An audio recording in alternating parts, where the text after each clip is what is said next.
अमित शाह इस वक्त दिल्ली में प्रेस कॉन्फ्रेंस कर रहे हैं, सीधे आपको लेकर चलते हैं। का आरोप है कि हिंसा भारतीय जनता पार्टी कर रही है। मैं ममता बनर्जी को एक बात बताना चाहता हूं कि आप सिर्फ 42 सीटों पर चुनाव लड़ रही हैं। भारतीय जनता पार्टी देश के हर राज्य में चुनाव लड़ रही है और हर राज्य में अलग अलग पार्टियों के खिलाफ, कांग्रेस पार्टी के खिलाफ, स्थानीय दलों के खिलाफ हमारा मुकाबला है, मगर कहीं पर भी हिंसा नहीं होती है। और 6 के 6 चरण में बंगाल में हिंसा होती है, इसका मतलब ही होता है कि हिंसा का कारण तृणमूल कांग्रेस है, भारतीय जनता पार्टी नहीं है। अगर भारतीय जनता पार्टी हिंसा करती तो हर राज्य में होनी चाहिए थी। और आप लोगों के टीवी मीडिया के फुटेज भी आप देख लीजिए। 6 के 6 चरण के कंपाइलेशन कर कर बंगाल की जनता को दिखाना चाहिए कि किस प्रकार से लोकतंत्र का गला बंगाल के अंदर घोंटा जा रहा है। मैं कल की घटना की बात करूंगा। कल भारतीय जनता पार्टी का रोड शो था।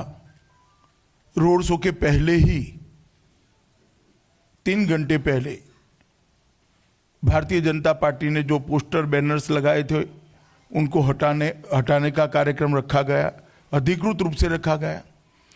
पुलिस मुख्य दर्शक बनकर खड़ी रही।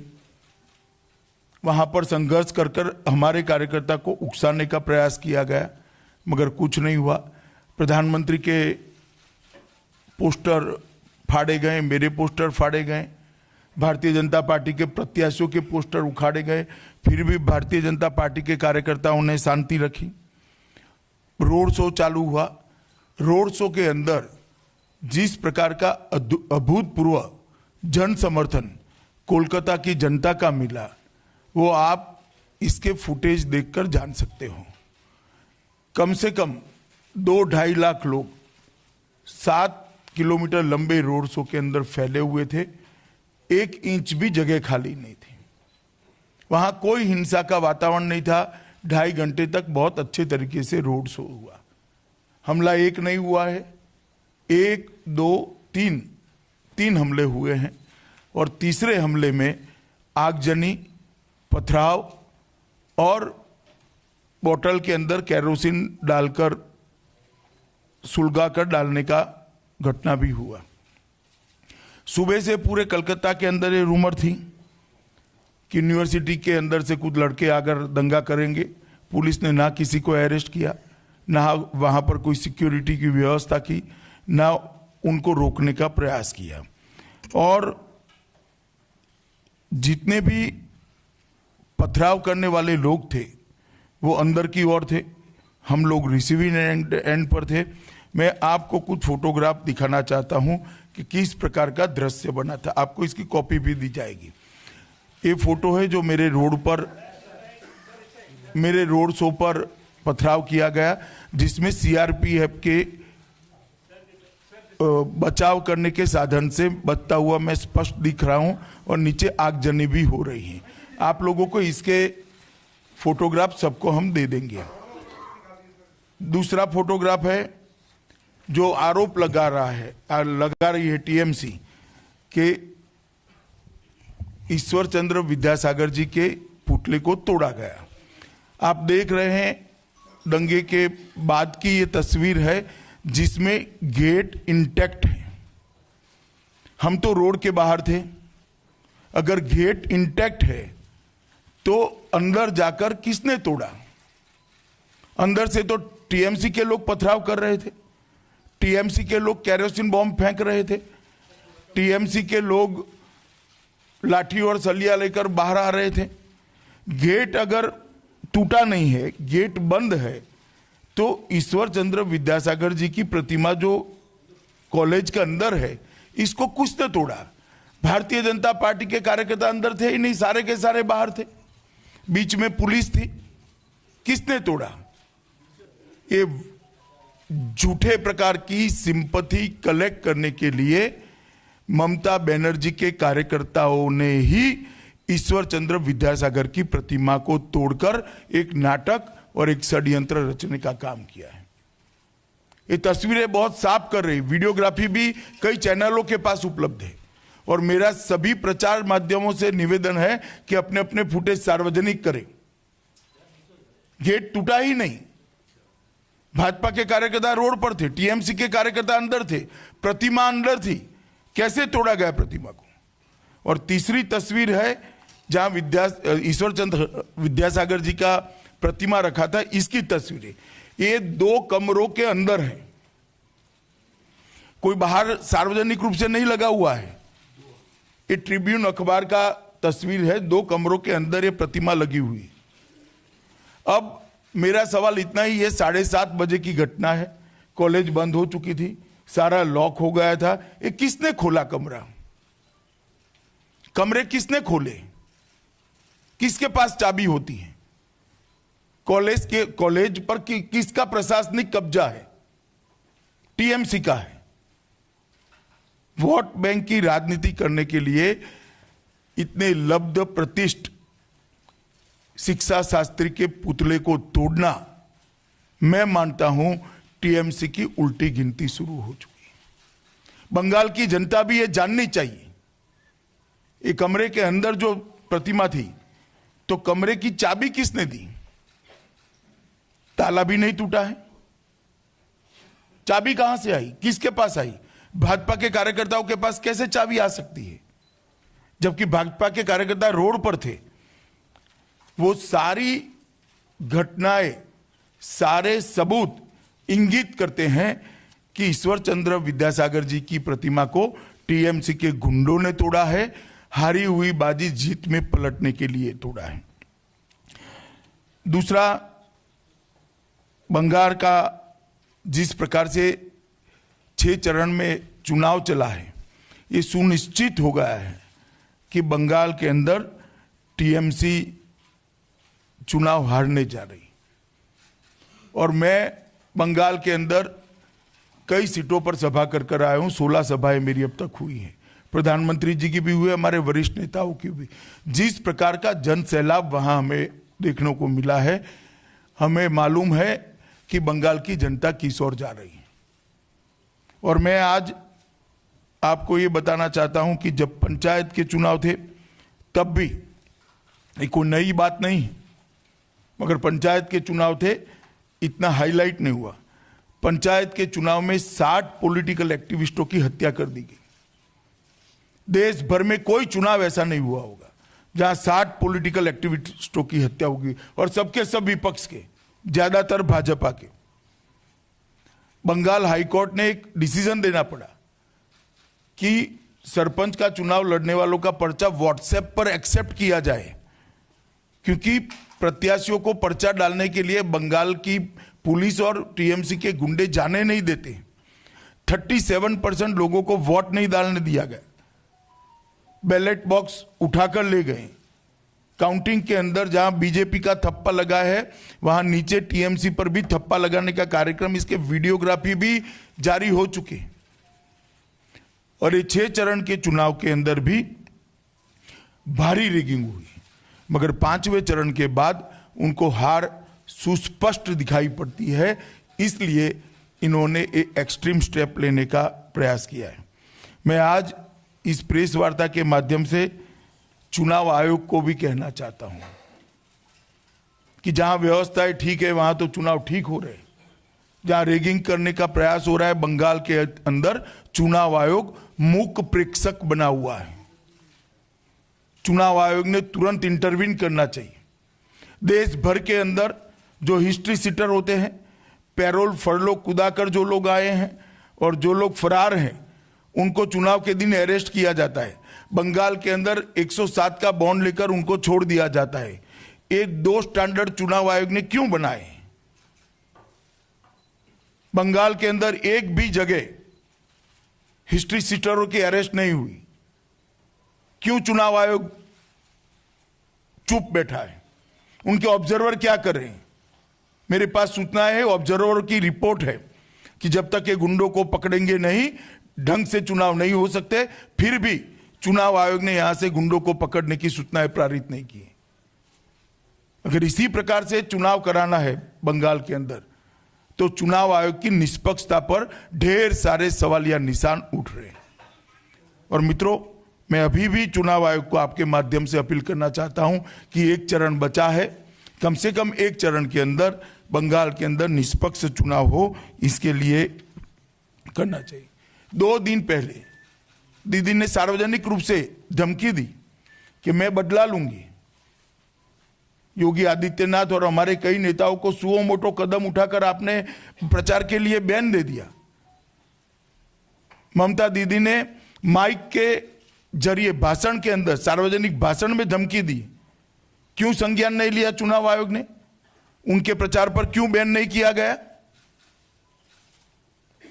और ममता दीदी ये मानती है कि हिंसा का कीचड़ फैलाकर वो चुनाव जीत लेगी। तो मैं उनको कहना चाहता हूं, ममता दीदी, आयु में आप मुझसे जरूर बड़ी हो, अनुभव मुझे आपसे ज्यादा है। चुनाव लड़ने का, लड़ाने का मैं आपको सलाह देना चाहता हूं। जितनी भी हिंसा का कीचड़ फैला होगी, कमल उतना ही बड़ा बनकर खिलकर बाहर आएगा और बंगाल के अंदर भारतीय जनता पार्टी की विजय सुनिश्चित होगी। बंगाल की जनता कभी हिंसा का समर्थन नहीं कर सकती। मित्रों, जिस प्रकार से बंगाल के अंदर हिंसा का तांडव चला है, मेरा प्रेस माध्यम से भी, मीडिया के मित्रों से भी रिक्वेस्ट है कि इस पर पूरे देश का ध्यान आकृष्ट करना चाहिए। मैं एक चैनल नाम देना नहीं चाहता, अगर वो पूछेंगे तो बाद में दे भी दूंगा यहां पर ही, वो चैनल स्वतः पूछेगी तो। टाइटल क्या बनाते हैं? मेरे रोड शो पर हमला होने के बाद अमित शाह के रोड शो में हुई हिंसा, ये टाइटल होता है?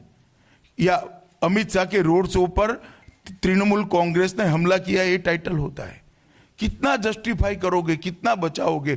कुछ नहीं कर सकते आप। बंगाल की जनता ने तय कर रखा है कि पराजय टीएमसी का निश्चित है। मैंने 17 तारीख को प्रेस कॉन्फ्रेंस रखी थी। आप सब मुझे आंकड़ा पूछते रहते हो हर इंटरव्यू के अंदर, हर साक्षात्कार के अंदर कि भाई कितनी सीटें आएगी, क्या आएगी। मैं बंगाल देखकर आया हूं, पूरे देश में घुमा हूं, मैं पूर्णतः आश्वस्त हूं। 5वें और 6ठे चरण के अंदर भाजपा का अकेले का पूर्ण बहुमत का आंकड़ा हम पार कर चुके हैं और 7वें चरण के बाद अकेली भारतीय जनता पार्टी 300 सीटों का आंकड़ा पार करने जा रही है। 300 सीटों से ज्यादा सीटें प्राप्त कर नरेंद्र मोदी जी के नेतृत्व में हम एनडीए की सरकार बना रहे हैं। और मैं बंगाल की जनता के आक्रोश को कल देख कर आया हूं। मुझे पूरा भरोसा है ये आक्रोश मत में परिवर्तित होने वाला है। जिस प्रकार से बंगाल के अंदर स्थिति बनाई है ममता दीदी ने, बंगाल की जनता इसको स्वीकार नहीं कर सकती। अभी अभी समाचार मिला कि मुझ पर एफआईआर दर्ज की है। ममता दीदी, आपकी एफआईआर से हम बीजेपी वाले नहीं डरते हैं। मुझ पर तो सिर्फ आपने एफआईआर करी है, मेरे 60 से ज्यादा कार्यकर्ता की जान आपके गुंडों ने ले ली है, फिर भी भाजपा ने अपना अभियान नहीं रोका है। अगर आप ये संदेश देना चाहती हैं कि मुझ पर एफआईआर कर 7वें चरण के चुनाव में भारतीय जनता पार्टी का कार्यकर्ता डर जाएगा, मैं आपको सुनिश्चित करना चाहता हूं, मैं आपको गारंटी देना चाहता हूं, भारतीय जनता पार्टी का कार्यकर्ता और बंगाल की जनता और जुनून के साथ और जोश के साथ और आक्रोश के साथ आपको हटाने के लिए मतदान करने जा रहे हैं। आप 23 तारीख तक का राह देखिए ममता दीदी, आपके दिन समाप्त हो चुके हैं। अब आप सवाल पूछ सकते हैं।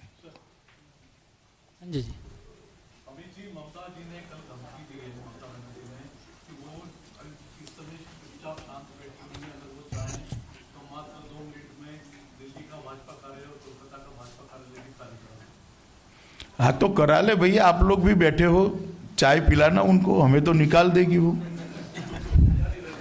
पॉलमी अमित जी, जो एफआईआर की आप बात कर रहे हैं, जो कोलकाता में आपके खिलाफ दर्ज हुआ है, जिसमें आपका नाम लिखा गया है, उसमें ये कंप्लेनेंट ने लिखा है कि खुद आप पूरे मीडिया, एक कोई कार्यक्रम छिपा कार्यक्रम नहीं था, सार्वजनिक कार्यक्रम था, लाइव था, माइक पर के नारे भी सुनाई दे पड़े, सब कुछ है। आप भी देख लीजिए, ममता दी भी देख ले। देवेंद्र प्राशर।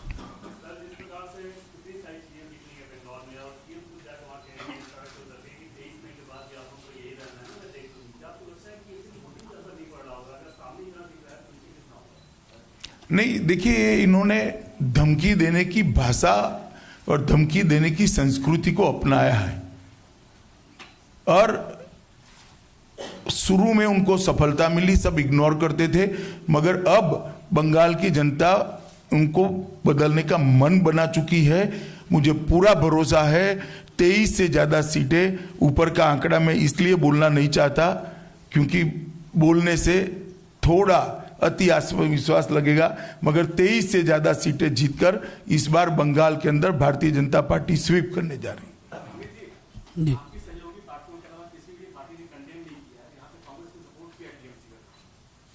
तो मैं तो कहता हूं कांग्रेस और टीएमसी दोनों एक साथ ही है। हमारी सहयोगी पार्टियों ने कहा, कल जदयू ने भी किया है, आपका ध्यान नहीं गया। अभी शिवसेना ने प्रेस कॉन्फ्रेंस करी है और सुखबीर सिंह बादल और सरदार प्रकाश सिंह बादल के भी बयान आए।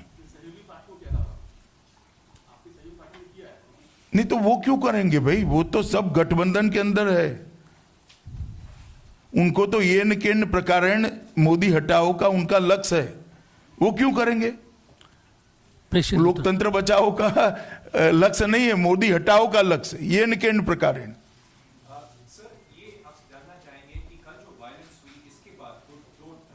पहले वायलेंस नहीं हुए, हमला हुआ है भैया। हाँ,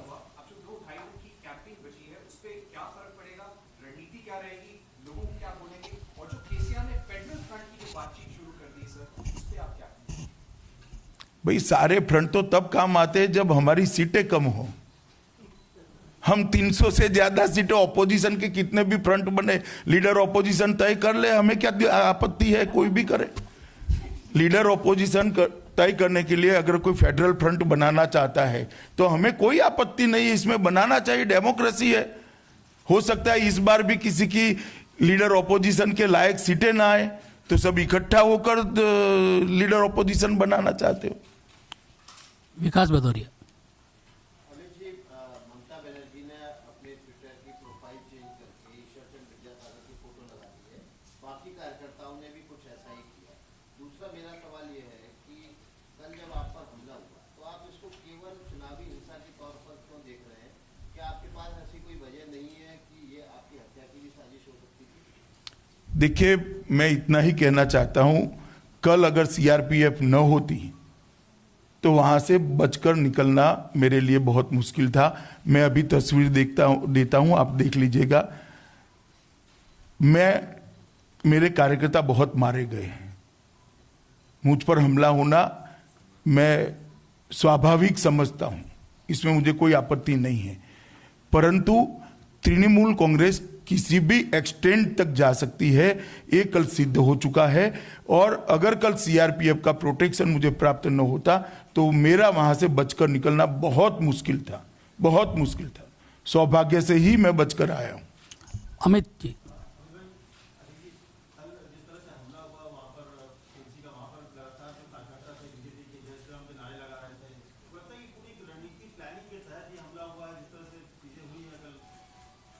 नहीं, सुनिश्चित रूप से अगर कुछ छिपाना नहीं है तो मैं ममता जी को कहता हूं कि इसकी एक बार किसी न्यूट्रल एजेंसी से दिल्ली, कलकत्ता हाईकोर्ट या सुप्रीम कोर्ट बनाए ऐसी एसआईटी से जांच करा ले जरा, अगर कुछ छुपाना नहीं है तो। अगर अपनी पुलिस से ही अपनी तरह से ही इन्वेस्टिगेशन कराए तो कराए, 23 तारीख के बाद देखा जाएगा इसको।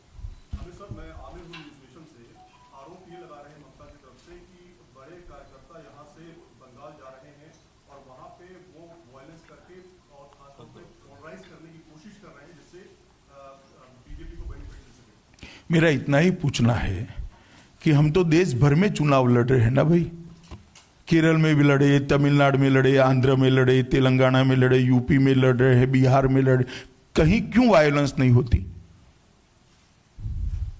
क्योंकि वहां टीएमसी नहीं है। और बंगाल में क्यों होती है? क्योंकि वहां टीएमसी है। सरल जवाब है। ममता जी इतनी भोली बनकर न पूछे, और आप भी ये तर्क को ममता जी के स्वीकार न करो, ऐसा मेरा निवेदन है आपसे। मेगा जी टाइम्स नाउ। अमित सर, कल रात से टीएमसी के कुछ नेता, स्पेशली डेरेक ओब्रायन, कुछ वीडियोस रिलीज कर रहे हैं अपने ट्विटर फीड पे, एंड दीज आर वीडियोस जिसमें ये दिख रहा है कि सैफरन पहने हुए लोग आग लगा रहे हैं मोटरसाइकिल्स में। Now they are saying that this is a video to see कि बीजेपी के कार्यकर्ता। मगर मोटरसाइकिल हमारी है मेगा जी, हमारी मोटरसाइकिल हम जलाएंगे। सारे नंबर दिखवा दीजिए। हमारी मोटरसाइकिल है, जीप जली है वो भी हमारी है। हमारी मोटरसाइकिल हम जला देंगे। जी अब अमित जी, ब्रह्म प्रकाश जी, मेरा सवाल ये है, पिछली बार चुनाव आयोग ने पिछले फेज में जब पुलिस पर आरोप लगा था, स्थानीय पुलिस पर, तब पैरामिलिट्री फोर्स के जवान मतदान बूथ पर तैनात कर दिए थे।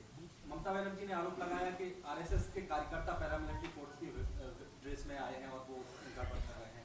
क्या लगता है आप? ममता बनर्जी ने आरोप लगाया कि आरएसएस के कार्यकर्ता पैरामिलिट्री फोर्स। हमारी ऐसी कोई मांग नहीं, राष्ट्रपति शासन लगाने की जरूरत नहीं है। ये शासन वैसे ही 23 को समाप्त होने जा रहा है। अभी जनता ही समाप्त कर देगी। नीलू रंजन। विपक्ष लगातार आरोप लगा रहा है कि चुनाव आयोग जो है निष्पक्षता से काम नहीं कर रहा है और सरकार के दबाव में काम कर रहा है। आप कह रहे हैं कि चुनाव आयोग पश्चिम बंगाल निष्पक्ष नहीं है, किसे सही माना है? देखिए, घटनाओं के आधार पर आपको मूल्यांकन करना पड़ेगा। बीजेपी रूल स्टेट में कहीं पर भी 16 के 16 स्टेट में कहीं पर इस प्रकार की घटना आपके नजर के सामने आई है क्या? आई है तो बताइए मुझे, हाँ या ना कहिए। रेगिंग की फरियाद भी हुई है तो कौन कर रहा है और किसकी फेवर चुनाव आयोग कर रहा है? क्यों अकेले टीएमसी रूल स्टेट के अंदर ये होता है? कई प्रकार के शासन है देश के अंदर। उड़ीसा के अंदर नवीन बाबू का शासन, कहीं इस प्रकार की घटनाएं नहीं हुई भाई कि प्रधानमंत्री जी की रैली हो, दूसरे दिन हमारे कार्यकर्ता को लटका दिया जाए कि क्यों जमीन दी रैली के लिए। और वो मुझे कहती है कि अमित शाह भगवान नहीं। मैं तो नहीं हूं दीदी, आप मत समझिए अपने आप को भगवान। पायल जी। सर, चुनाव आयोग के पास आपका जो डेलीगेशन है वो शाम को गया था, क्या स्पेसिफिक कुछ डिमांड है आपकी? लगातार आप सेंट्रल ऑब्जर्वर्स की मांग करते हैं। पायल। हमने डिमांड तो रखी है, मगर मुझे कोई बहुत आशा नहीं है चुनाव आयोग कुछ करेगा। चुनाव आयोग शुरू से बंगाल के अंदर पार्शियलिटी के साथ काम कर रहा है। आप जी पूछिए। सर, पहले चरण से लेके अब तक लगातार बंगाल में हिंसा हो रही है। ममता जी कहती हैं हम लोकतंत्र के लिए लड़ रहे हैं। कैसा लोकतंत्र है सर? भाई तेरे सवाल का एड्रेस गलत है। ये ममता बनर्जी को पूछना है। ये मैं भी आपकी तरह कह रहा हूं, ये कैसा लोकतंत्र है? हिमांशु।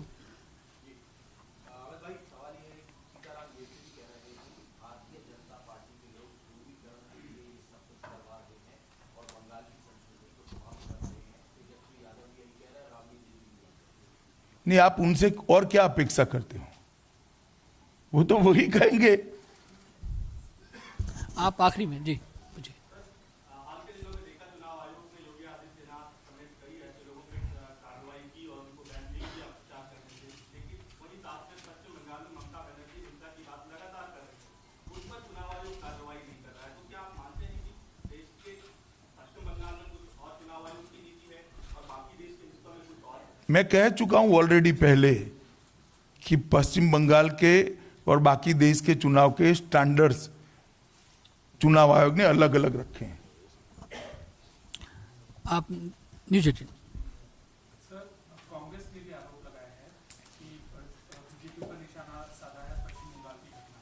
तो इस पर क्या कहना? कुछ नहीं कहना है भाई। देखो, ये सारे लोग इकट्ठा होकर भाजपा के खिलाफ चुनाव लड़ रहे हैं।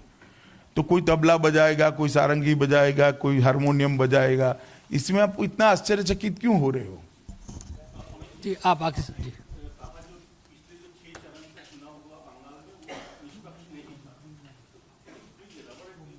ये पूछ रहे हैं? नहीं, क्या बात कर रहे हो? पहली बार, कई बार कहा हमने तो।